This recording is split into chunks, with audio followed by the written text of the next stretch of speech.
तो चलिए सबसे पहले हम बात कर लेते हैं यहाँ पे पॉइंट कैलकुलेशन। स्विच बोर्ड से हम स्टार्ट करेंगे। तो चाहे आपका मॉड्यूलर बोर्ड हो या जनरल बोर्ड हो जिसपे हम कटिंग करके स्विच, सॉकेट, फैन रेगुलेटर या फ्यूज इंडिकेटर जो भी हम लगाते हैं उसका, या मॉड्यूलर बोर्ड लगाते हैं उसका पॉइंट कैलकुलेशन यानी गिनने का, जोड़ने का जो तरीका है सेम है, एक ही तरह से है। बस ये मॉड्यूलर है और ये जनरल है, लेकिन अब ज्यादातर आप देखेंगे कहीं पे भी तो मॉड्यूलर ही लग रहा है। तो चलिए हम बात करते हैं मॉड्यूलर से। यहाँ पे अंतर कहाँ पे पड़ता है? एम्पेयर के ऊपर। जैसे कि आप मान लीजिए कि होता क्या है, हेवी लोड हम जहाँ पे चलाते हैं वहाँ पे पावर सॉकेट स्विच लगाते हैं। तो जो 15 एम्पेयर होता है, 16 एम्पेयर होता है, 20 एम्पेयर होता है, बहुत सारा कंपनी 25 एम्पेयर भी बनाता है। तो जो 15 एम्पेयर से लेकर 25 एम्पेयर तक है वो पावर का स्विच सॉकेट होता है। और जो हमारा 6 एम्पेयर होता है, बहुत सारा कंपनी 10 एम्पेयर में भी बनाता है। तो ये जो रहता है हमारा नॉर्मल स्विच सॉकेट रहता है, जिसपे हम नॉर्मल लोड देते हैं। जैसे कि ये फैन के लिए या लाइट के लिए हम लोग नॉर्मल स्विच सॉकेट लगाते हैं। और जो पावर रहता है उस पर हम लोग हीटर भी चला सकते हैं, गीजर भी चला सकते हैं, एसी चला सकते हैं, यानी हेवी लोड के लिए हम लोग लगाते हैं।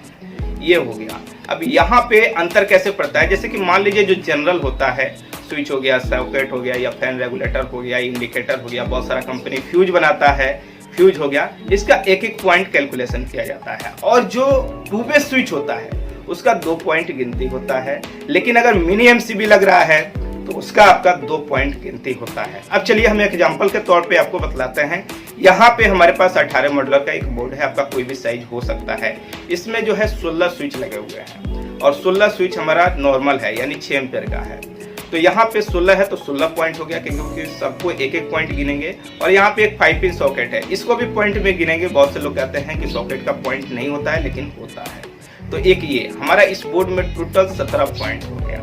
अगर एक चीज यहाँ पे मान लेते हैं, अगर कहीं पे हम 4 मॉड्यूलर का बोर्ड लगाते हैं, बहुत सी जगह पे हम लोग लगाते हैं पावर बोर्ड के लिए, तो वहां पे 4 मॉड्यूलर में हम क्या करते हैं, एक स्विच लगाते हैं, एक सॉकेट लगाते हैं 16 एम्पेयर का।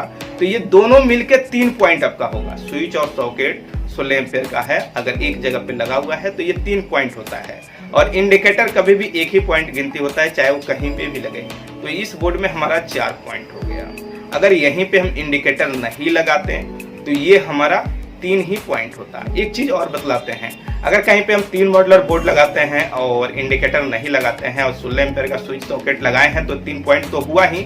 लेकिन अगर यहीं पे 6 एम्पेयर का स्विच सॉकेट हम लगा देते हैं तो भी 3 ही पॉइंट होता है, क्योंकि ये अलग बोर्ड में होता है। अगर किसी एक सेट बोर्ड में हो तो इसका एक एक पॉइंट गिनेंगे, लेकिन अलग कहीं सेपरेट लग रहा है तो इसका 3 पॉइंट होता है, दोनों मिलके स्विच और सॉकेट, चाहे नॉर्मल हो या पावर का हो।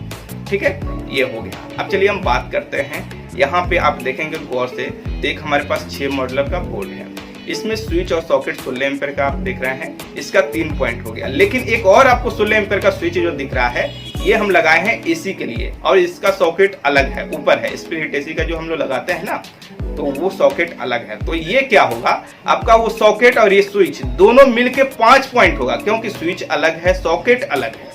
तो यहाँ पे 5 पॉइंट इसकी कैलकुलेशन कर लेंगे। और यहीं पे हमारा नॉर्मल एक स्विच है तो इसका 1 पॉइंट गिनती होगा।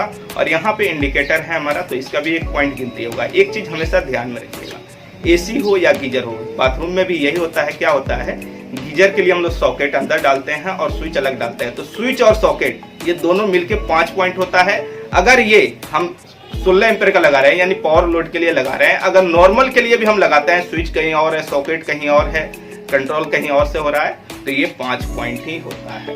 तो ये आप समझ गए होंगे। अब चलिए हम बात करते हैं फैन रेगुलेटर की। यहाँ पे आप देखेंगे तो 2 फैन रेगुलेटर लगा हुआ है, चाहे आपका स्विच टाइप हो या सॉकेट टाइप हो, यानी 1 मॉड्यूलर का जगह ले रहा हो या 2 मॉड्यूलर का जगह ले रहा है, उससे कोई फर्क नहीं पड़ता है, एक ही पॉइंट गिनती होता है। तो यहाँ पे 2 हमारा फैन रेगुलेटर है तो 2 पॉइंट हो गया। वहीं पे 2 स्विच भी है तो ये हमारा 4 पॉइंट हो गया। एक 5 पिन सॉकेट है, ये 5 पॉइंट हो गया। उसके बाद 4 स्विच और है तो ये 9 पॉइंट हो गया इस बोर्ड में। इस तरह से गिनती करते हैं। और इंडिकेटर जहाँ भी रहेगा 1 ही पॉइंट गिनती होगा। बहुत सारा फ्यूज बनाता है कंपनी मॉड्यूलर में तो 1 ही पॉइंट गिनती होगा। लेकिन मिनी एमसीबी कहीं पे लगा है तो 2 पॉइंट गिनती होगा। जैसे कि आप यहाँ पे देखेंगे 8 मॉड्यूलर का एक बोर्ड है और इसके अंदर 2 सॉकेट है, 2 स्विच है। तो एक हमारा नॉर्मल स्विच सॉकेट है और एक पावर स्विच सॉकेट है। तो जो पावर स्विच सॉकेट है वो हमारा 3 पॉइंट हो जाएगा और यहाँ पे जो नॉर्मल स्विच सॉकेट है वो 2 ही पॉइंट होगा। तो 3 2 5 हो गया।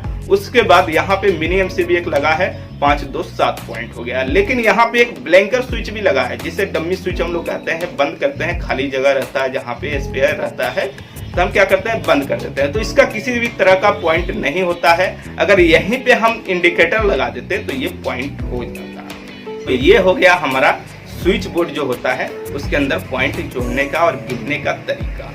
अब चलिए हम बात करते हैं एमसीबी कैसे गिनते हैं, एमसीबी का कैसे पॉइंट होता है जो एमसीबी बॉक्स में हम लोग लगाते हैं। देखिए, एक एमसीबी का 2 पॉइंट जोड़ते हैं अगर सिंगल पोल है तो, अगर वही डबल पोल है डीपी एमसीबी है तो वो 4 पॉइंट हो जाता है, अगर 3 पोल है तो आपका 6 पॉइंट हो जाएगा, अगर 4 पोल है तो आपका 8 पॉइंट हो जाएगा। उसके बाद हम बात करते हैं ईएलसीबी आरसीसीबी। ठीक है, जो ईएलसीबी आरसीसीबी होता है वो आपका डीपी से नीचे तो आता ही नहीं है, तो डीपी है तो आपका वो 4 पॉइंट हो जाता है, यानी 2 का जगह लेता है कोई भी एमसीबी तो आपका 4 पॉइंट हो जाए, यानी एक में आपका 2 पॉइंट होता है। अगर 3 पोल का हम कहीं पे ईएलसीबी आरसीसीबी लगाते हैं तो 6 पॉइंट होता है, 4 पोल का लगाते हैं तो 8 पॉइंट होता है।